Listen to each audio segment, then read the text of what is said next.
अरे हरे गोलैची मोर तोर माया मत का जादू है। अरे हरे दीवाना मोर तोर माया मत का जादू है। जिंदगी मोर सर बस तोर होगे मन मोर बड़बे काबू है। तोर माया माँ होगी हम पगली छोड़ो नहीं तोर पाछू रे। अरे हरे गोलैची मोर तोर माया मत का जादू है। अरे हरे दीवाना मोर तोर माया मत का जादू है।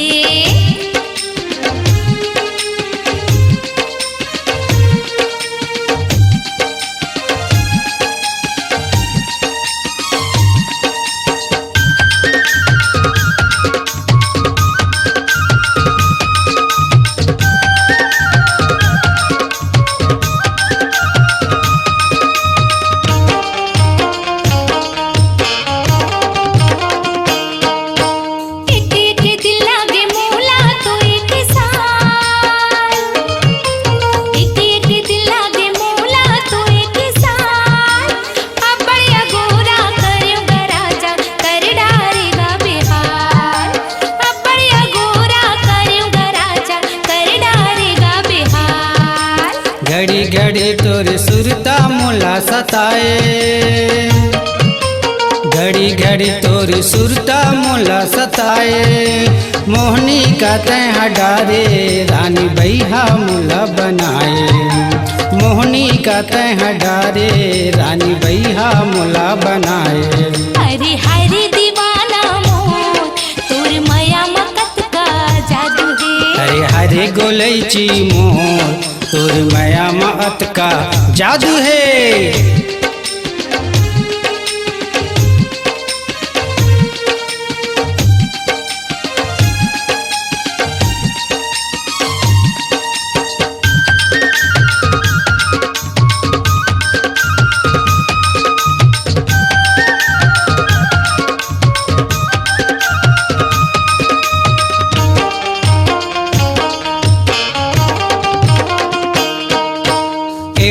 रानी मोर जीव के तय आधार, एओ रानी मोर जीव के तय आधार। मोर जिंदगी के डोंगा रानी मैं हाँ तोर पतवार।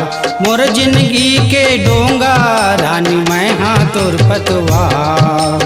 अधरती हामा चंदा करे जो, अधरती हामा चंदा करे जो। झन लागे सुनना तोर बिना गा माया रुजोड़ी मोर। झन लागे सुनना तोर बिना गा माया रुजोड़ी मोर। अरे हरे गोलैची मोर तोर माया मत का जादू है। अरे हरे दीवाना मोर तोर माया मत का जादू है। जिंदगी मोर सर बस तोर होगे मन मोर बड़बे काबू है। तोर माया माँ होगी हम पगली छोड़ो नहीं तोर पाछू रे। अरे हरे गोलैची मोर तोर माया मत का जादू है। अरे हरे दीवाना मोर तोर माया मत का जादू है। अरे हरे गोलैची मोर तोर माया मत का जादू है। अरे हरे दीवाना मोर तोर माया मत का जादू है। स्वरांजलि स्टूडियो, नेमीचंद गली नंबर 2, गंजपारा, रायपुर।